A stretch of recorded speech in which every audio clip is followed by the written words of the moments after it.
Okay, so we'll start.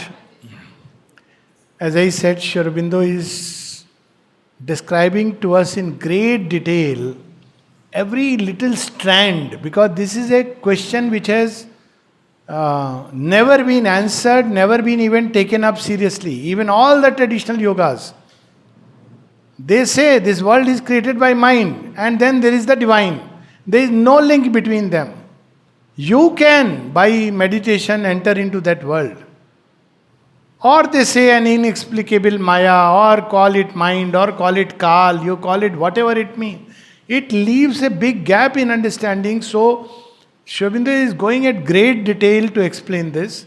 And now he is going to describe that last operation of the supermind by which it enters into this world. So, what is that last operation? In the passage we had read, and he says that the apprehending consciousness on page 175, this apprehending consciousness, the pragya, which is the last layer of the supermind. You have these three layers: the comprehending, the representative, and then the apprehending consciousness. Apprehension is going forward. That's why we use the word apprehending. You are almost going toward the future. So in this apprehending consciousness, what is done is that this pragya, pragya is a word from our Indian thought, pragya, then hiranyagarbha, and then we have the virat. But we'll not go into that. So basically, it is the divine holds the creation right in front of it before setting it free, releasing it into the adventure of time and space. It's like the poet holds before itself. Now you see, this objectivization has started. Okay, fine, releases it. And the Gita describes with one very interesting line. Shri Krishna says, Karma Visarga, I am the one who has released karma, the energy of karma, into creation. Once it goes, then it has its own journey. Like when Sri Aurobindo, somebody asked Sri Aurobindo, Sir, what have you written? I am unable to decipher. So Sri Aurobindo says, if you cannot decipher, I am less likely to decipher. You want me to read my own handwriting? Now you see, in his consciousness, at that point of time, if one were to ask him, Sir, what are you writing? Instantly he would say, this what? The word is this. But I am taking the joy of the play. But later on, what have I written? Because that's a state in which the two are one. Now it is released after 10 days, 15 days. You come back and ask, it's so difficult. Or you take that story in that film, the famous dialogue, Jaas Simran ji le apni zindagi. Last moment, father is holding the daughter near. He wants forever that daughter should stay with him, stay near him. But if he does that, the daughter will never grow. She has to be set free. Boys also, they have to be set free. But boys' problem is they snatch the freedom. But girls also, they have to be set free. It's an adventure. Otherwise, they will never become, they'll always remain daughter's, father's daughter. But that's not a good identity, to be father's daughter or husband's wife or so and so. You should discover yourself. All these identities are there. They are sub-identities. It's not that they have to be cancelled in the supramental vision.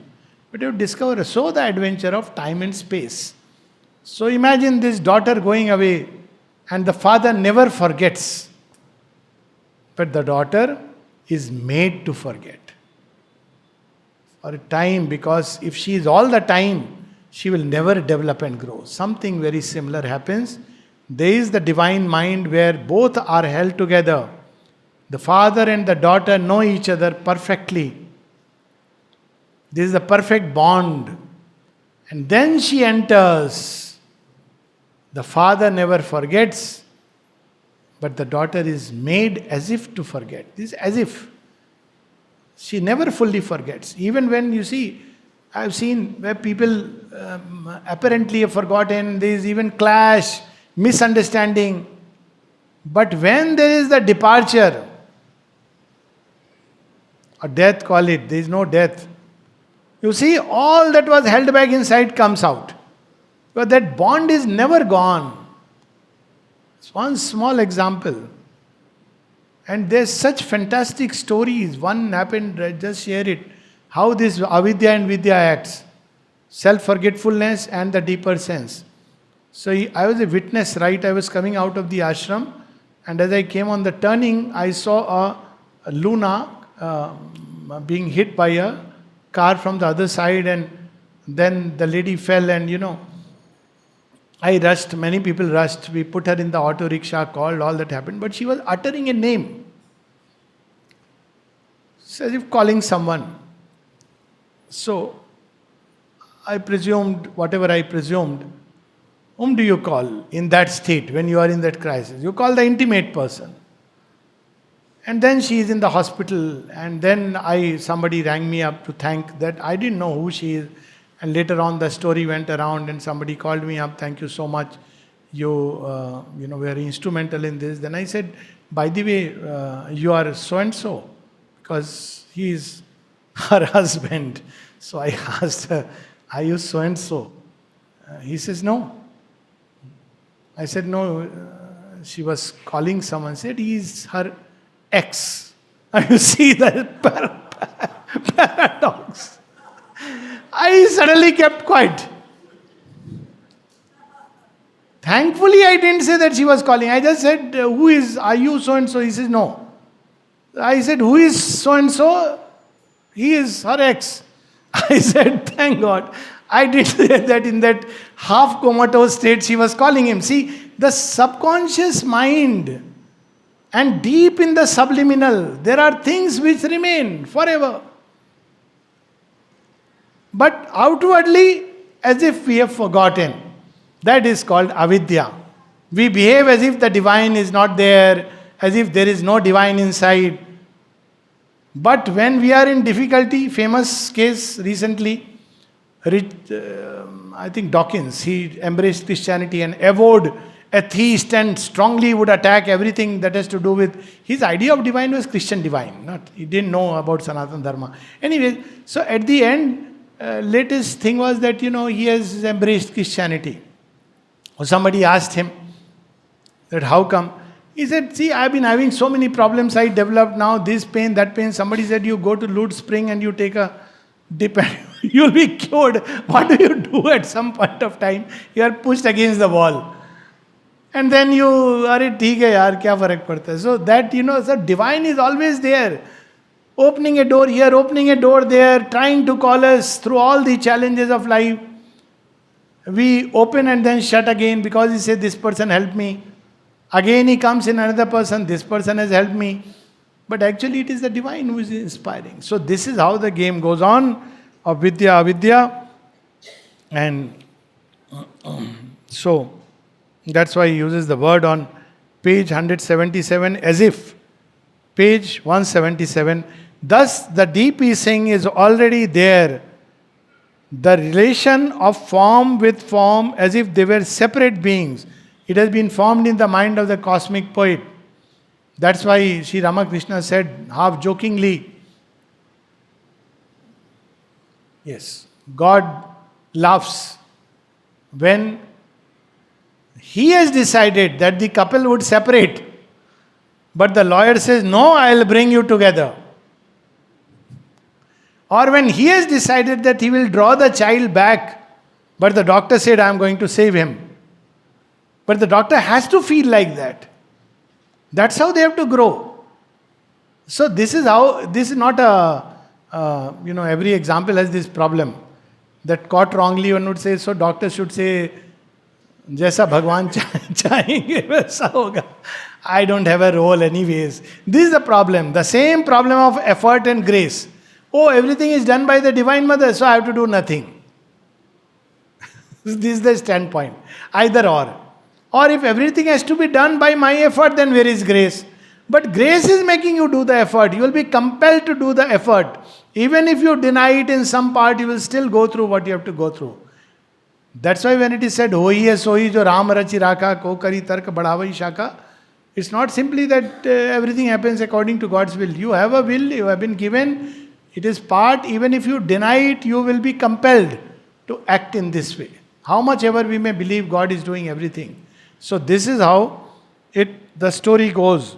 So she says, depiecing of will of being with will of being as if they were separate forces, of knowledge of being with knowledge of being as if they were separate consciousnesses, has already been founded. When this apprehending consciousness objectivizes.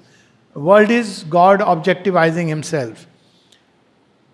It is as yet only as if, for the divine soul is not deluded. It is aware of all as phenomena of being and keeps hold of its existence.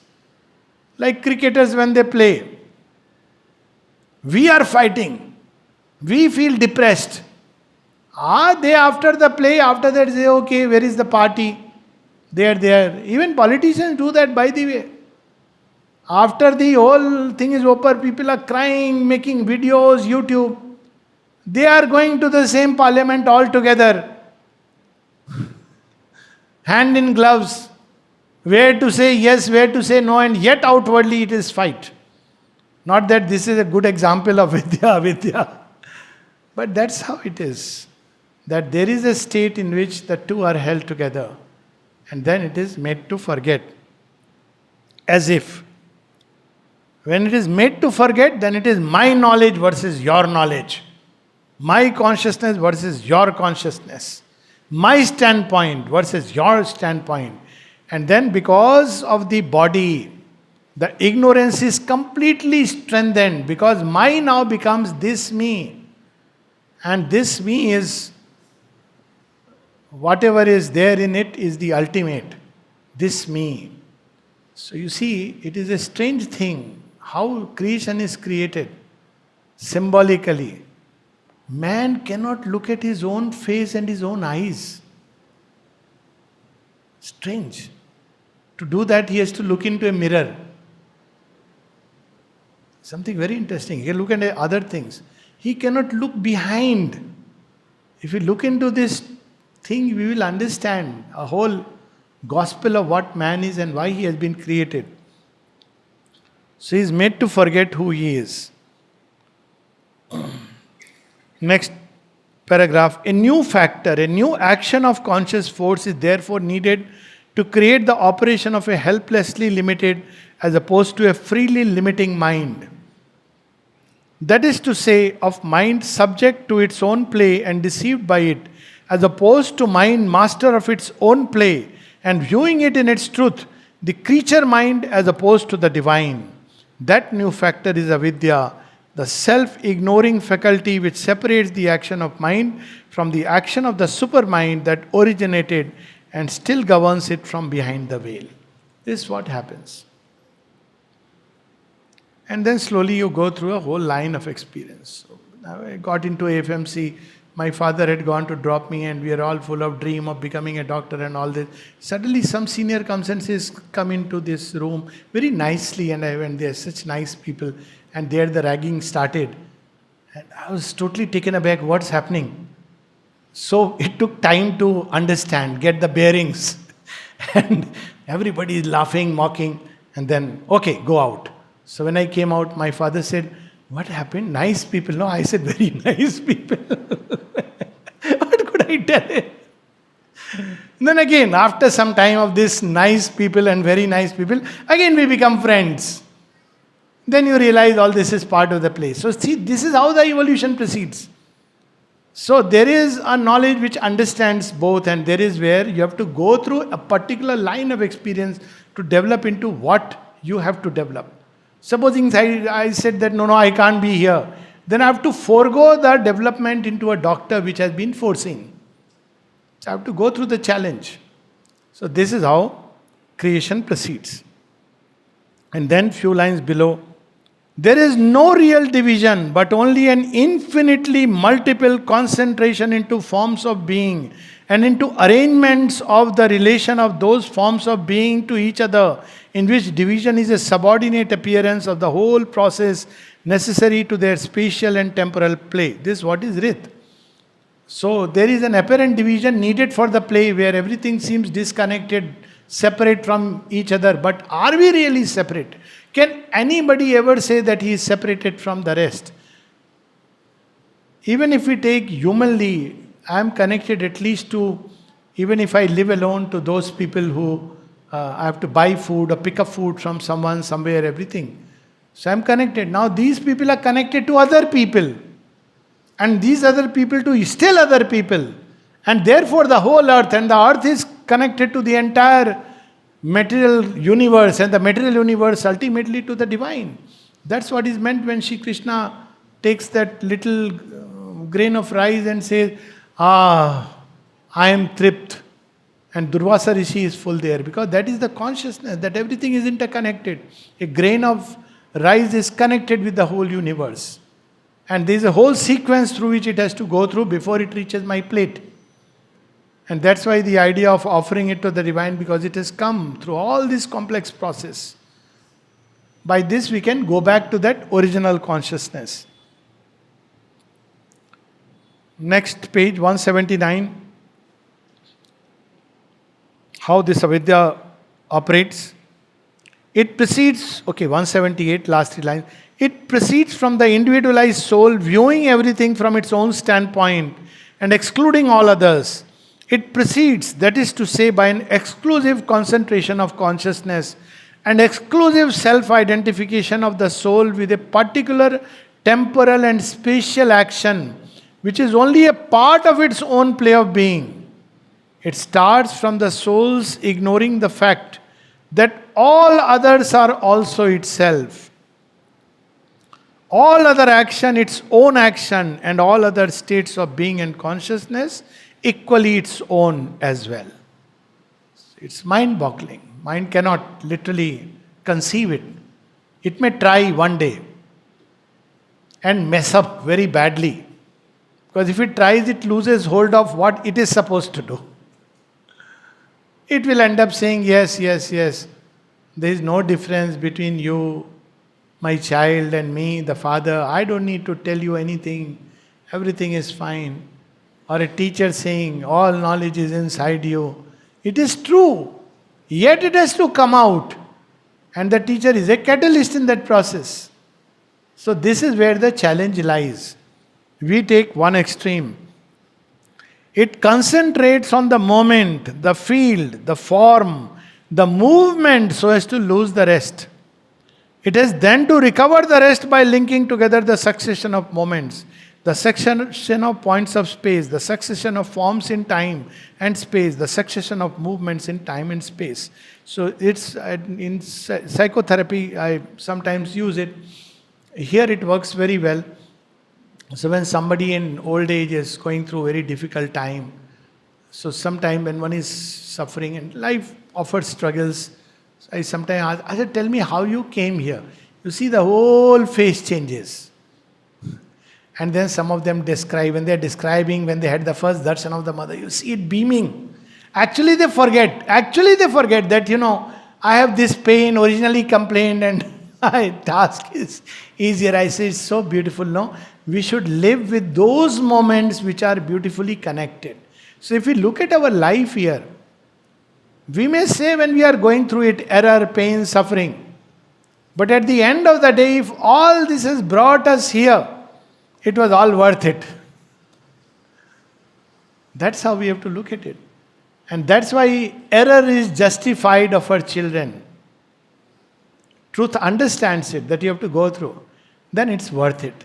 We want to cut off the possibility of error. It means we want to cut off the possibility of truth. We want to impose a viewpoint from here upon somebody who is not yet ready. Then that means we are creating copies. And copies are not what divine wants. He wants each flower to be unique in his garden. And that's a common mistake we all do, our own standpoint. And that's why sometimes good to remind the father when he says, look at my child, he is making so many mistakes, just to ask, oh, you must have never made any. Then there is a word in Hindi, jep jana. Suddenly. That's how life is.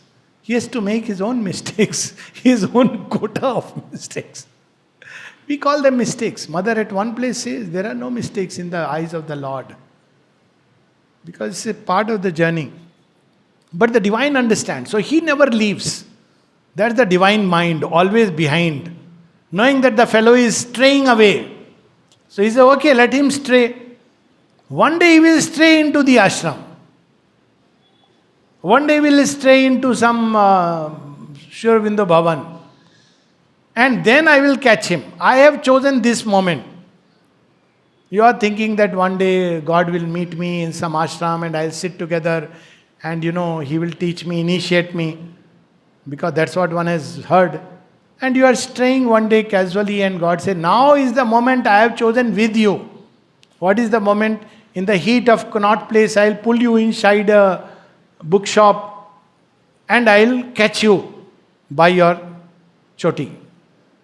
Why? It's his delight.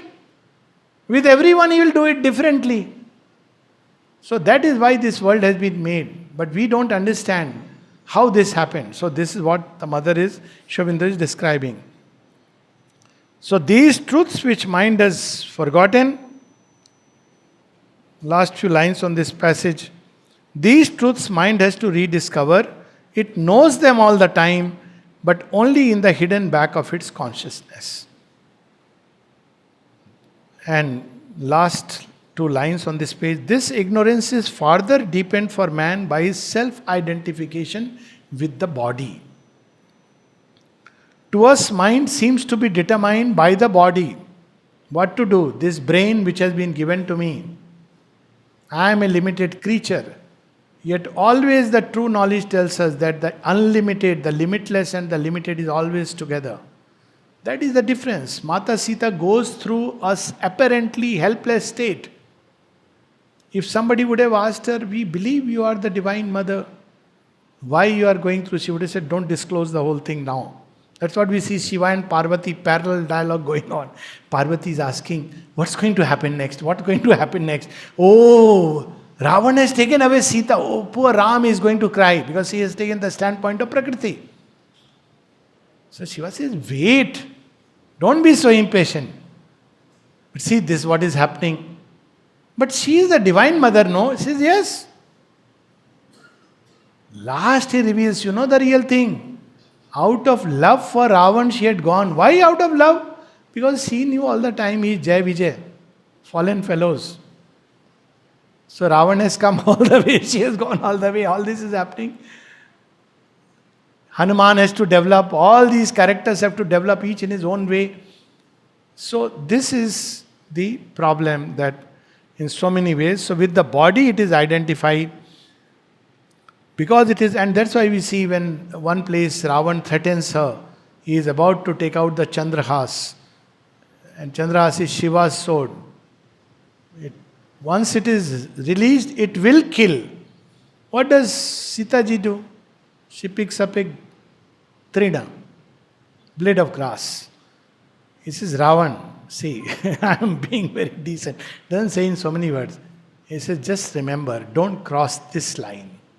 What is the line? With a blade of grass. What he sees, what he remembers, he steps back. This is the knowledge that even from any finite can become a moment to invoke the infinite. It could be a stone, a blade of grass, it could be a tree, it could be anything, sky, within anything, because all finite contains the infinite.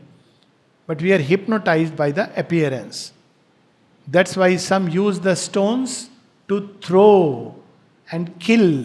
Some use the stones to worship and commune with God. That is the difference of cultures. So this is where we see that this corporeal mentality is merely our surface of mind, somewhere in the middle of page 180, merely the front which it presents to physical appearance. So, but behind this corporeal mind, there is an inner mind which comprehends it, vaguely understand. In certain moments it can step forward and change the fixed course of things. But then corporeal mind is stuck to the body and the senses. It believes the apparent fact. It says seeing is believing. The inner mind says no. So there is another mind, the vital mind. Vital mind brings its imaginations, fantasies. So what does it do? Even when somebody is trying to hurt you and everybody is saying, look, this person is like this, vital mind, no. Very nice. Because it is living in its fancies. That's why it is said that when people love, they don't love the person, they project their own image of an ideal state onto that person. Not that there is anything wrong about it, but just to understand that you have not loved the person. That's why you feel heartbroken, because you have projected your image. So vital mind does this all the time. It believes just as I am, the other person is also like me. It's a common error. You are seeing things, yet corporeal mind is showing us, but it says no. Why? Because you believe that the other person is also behaving this way because of this purpose. Because that's how you would act. So this is the vital mind. And then there is the third mind, page 181, a clearer reflective mentality. So this mind begins to become the pure thinker. It is the source of the pure thinker. So what it does, it says, no, I'll not go by appearances. Also, I'll not go by imaginations, fantasies. Let me reflect, understand, analyze. So it begins to see things very impartially. And begins to reflect within, to discover. But it also fails. So, but this is the highest. The source of the pure thinker in us. It is that which knows mentality in itself and sees the world not in terms of life and body but of mind. It is that which, when we get back to it, we sometimes mistake for the pure spirit as we mistake the dynamic mind for the soul. So corporeal mind, dynamic mind, which is the vital mind, a reflective mentality. For example, if there is a tragedy, the corporeal mind will say, that person is suffering, there is such a tragedy. The vital mind will bring up its own fantasy. He did like this, see, that's why he is suffering. Or things of various fanciful imagination. What will the reflective mind say? Suffering is the nature of life upon earth.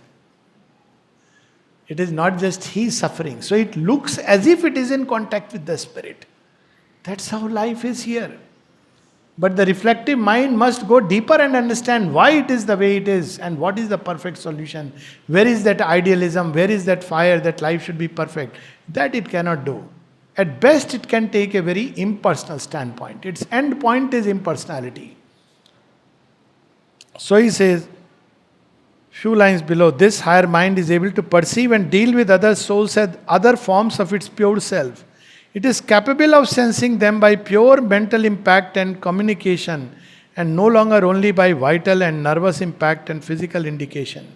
So it's able to see people who live together, sometimes they are able to understand each other. But they have to go through the corporeal mind and the dynamic mind's processes, where imaginations, fantasies, physical scenes, all these come. Then they begin to understand each other.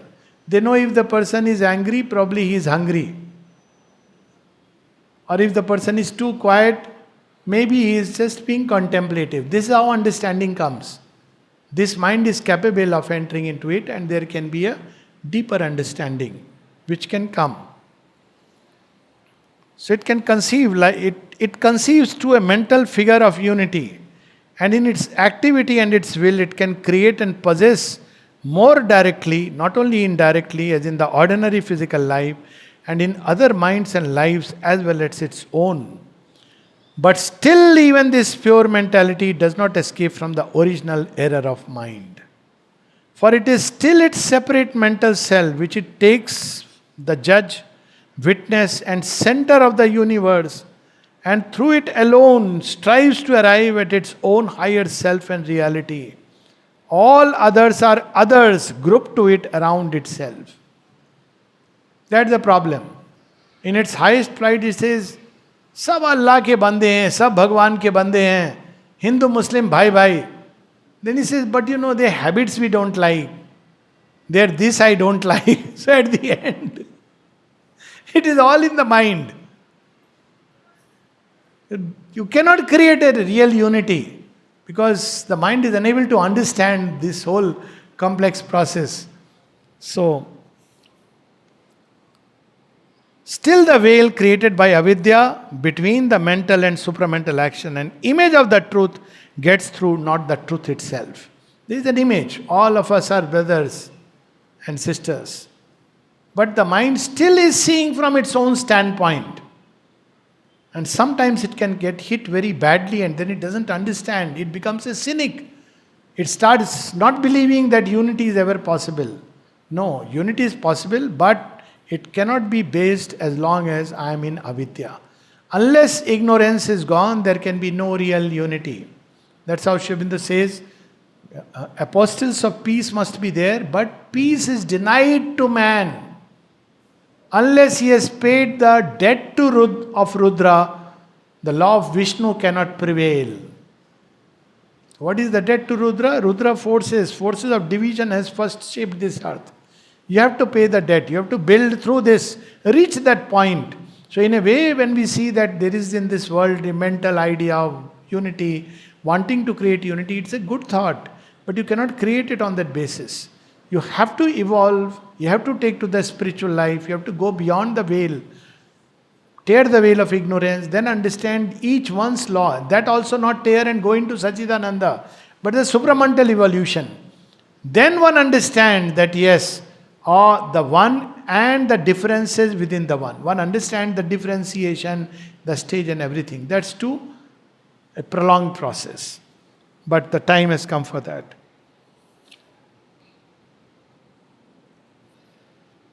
Okay, we'll read one last little paragraph.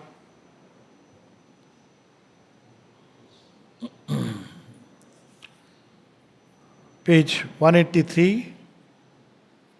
The fundamental error of the mind is then this fall from self-knowledge by which the individual soul conceives of its individuality as a separate fact instead of as a form of oneness, and makes itself the center of its own universe instead of knowing itself as one concentration of the universal. Differentiation is there in supermind. The mind turns it into division. This is the difference. In the supermind, there is differentiation. Each is a mode of working. And differentiation creates variety and diversity. Division creates enmity and fight and struggle. So differentiation is important. We want to blur it and create unity, that's uniformity. But division is not the way, but we have to go through this before we reach this point. From that original error, all its particular ignorances and limitations are contingent results.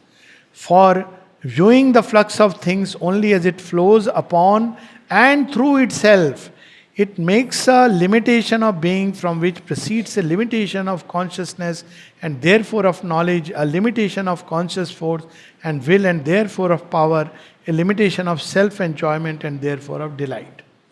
The universe is flowing through the individual. For that state, certain experiences are necessary. Based on that, somebody says, but in my life, I have experienced this. Therefore, this is the truth of things. Your life is one fraction. Your experience is one fraction. You may read one book of an author or watch one movie or meet a human being in a particular set of circumstances, but that's not the totality. So when we see life in its totality, going through millenniums and trillenniums, then we are compelled to say we have progressed. But when we see only the bacha in front of me, then what do we say? Oh, these children, kitna bigad gaye hain. Where is supramental? As if we were very sadhu bacha. Just that parents never came to know. We were just smart kids at one level. These kids are open kids. They are not smart. They don't need to hide. They tell you. So they are, in one sense, more honest. And what was before that, we need not discuss. Because we are seeing only one little fraction. But if we see last 100 years, then we will understand how the world has progressed. Because people often ask supramental manifestation, what is there? We are still seeing all these things. Yes, but look at what would have happened 100 years back and look at what is happening today. At every level, and you'll see there is a progress. Look at what would have happened 500 years back. When during sport, people were asked to kill each other. And the crowd decided by putting a thumbs down or thumbs up. But today, at the most, you cry for the medal. There is something which happens. But wrestling is not killing sport. But that's how it was some time back. So, we have to see things in that perspective. But we have a very small standpoint. So, Shubhendu is reminding us. And that's how the defect of will. We think this is my will, limited will. That's why Mother says, you think you cannot realize because you are hypnotized by yourself. Mother, I know myself, I cannot do it. And the Divine Mother tells us, she says that people who believe they have difficulty which cannot be solved, they are unfit. It's because they are hypnotized by their difficulties and they don't have faith in grace. But if we think of grace, and when we see through the long journey, we understand, oh my God, so much change has come. Yes, certain people will hold on to your past. And you are always that person who was 20 years back. As if you have never grown. Then you are a stone. You never were a human being. But human beings grow, they progress every day. That's how it should be. And then the last, yet is all ignorance and all perversity only the distortion of the truth and right of things, and not the play of an absolute falsehood. Why this is important? Because this world is not illusion, it's not mithya, it is a distortion. Distortion can be rectified. That's how Isha Upanishad says. Agne nay supatharaye. And it is described as making the crooked straight. So, crooked is what? This paper, we can crumple it. So, does the paper exist? It exists. You can straighten it. But if you say, actually, there is no paper, then you can do nothing out of it. Sorry. I didn't know. This is not an advertisement. Blank paper. That's how life is. There is a distortion. Now, why distortion happens, all that he will explain later on in great detail. As I said, Shubhendu is step by step. Like first he is teaching us basic mathematics, arithmetic, then higher mathematics, then trigonometry. That's how he is taking us step by step. That's why Life Divine is so enjoyable. He is not simply saying it's all ignorance, get free of ignorance, and then it doesn't really, there is no joy in that. So, if it gets back to the truth from which it fell, it becomes again the final action of the truth consciousness in its apprehensive operation.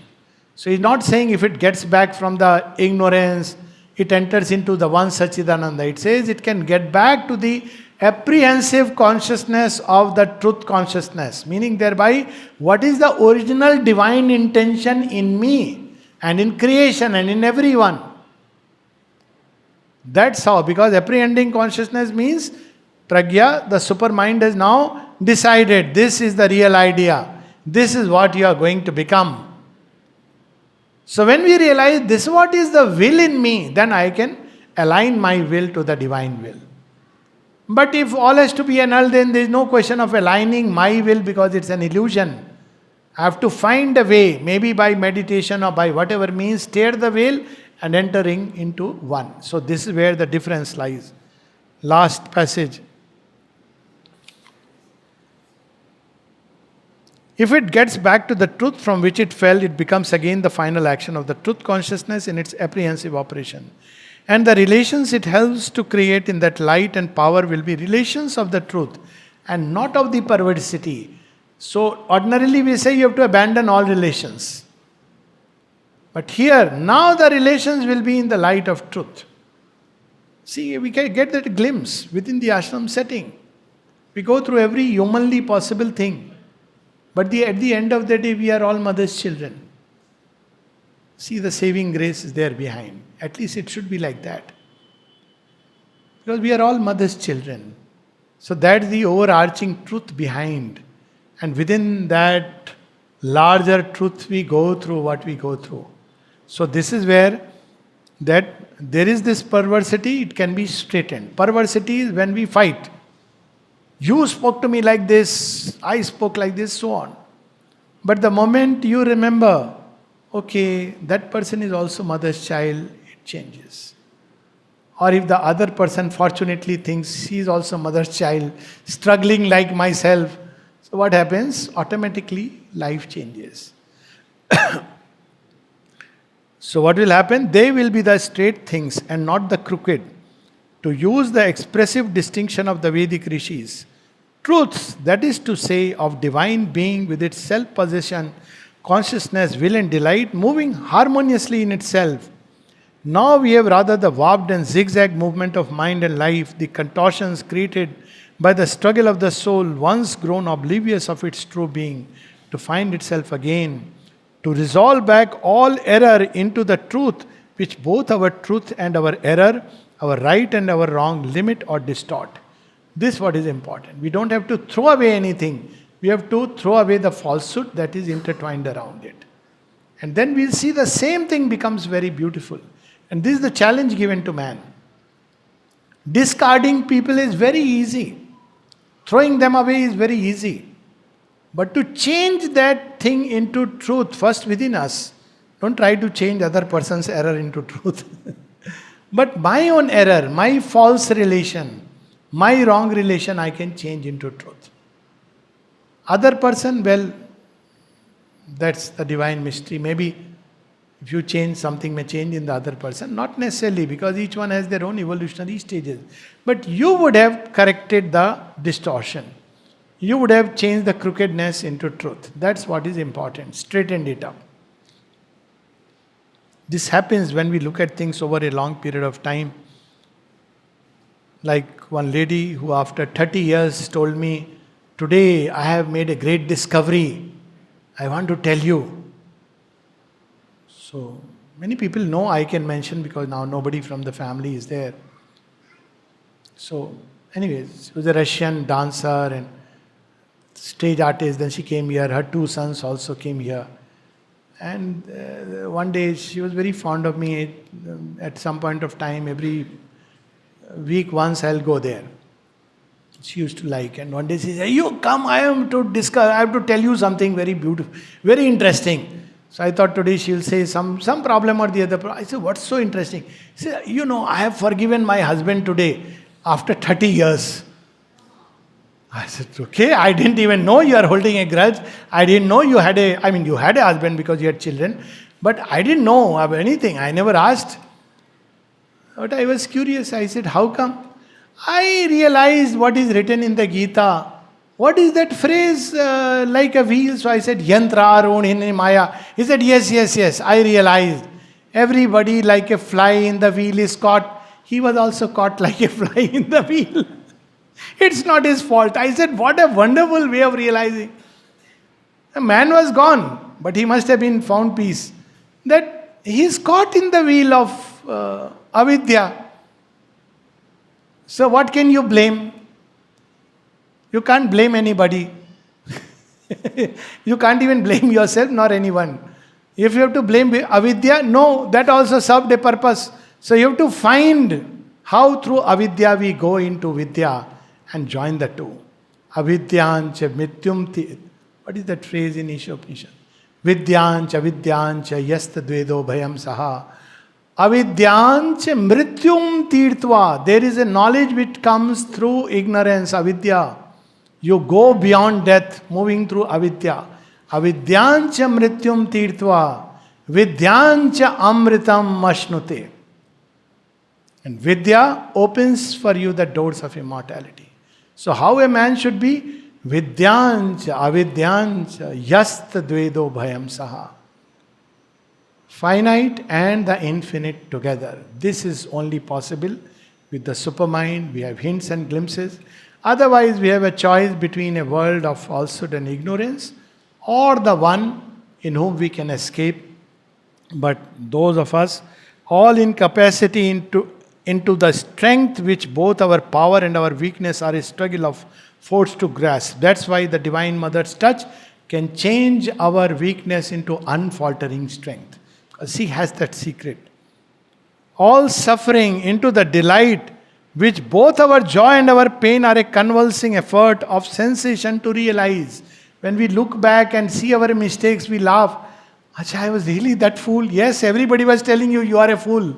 Only you didn't believe. I know. But now I know that I was a fool. And then you commit the same folly again.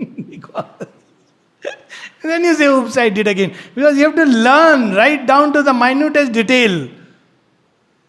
Nature is unsparing. It says, no. I know you have realized in one part, mind. You have to realize in the heart. You have to realize in the will. You have to realize in the body. Finally, one day say, okay, fine. Done. So, says, into delight, which both our joy and our pain are a convulsive effort of sensation to realize, all death into the immortality, to which both our life and our death are a constant effort of being to return. How beautiful this is. So we'll stop here. We'll continue tomorrow. Jai Ma.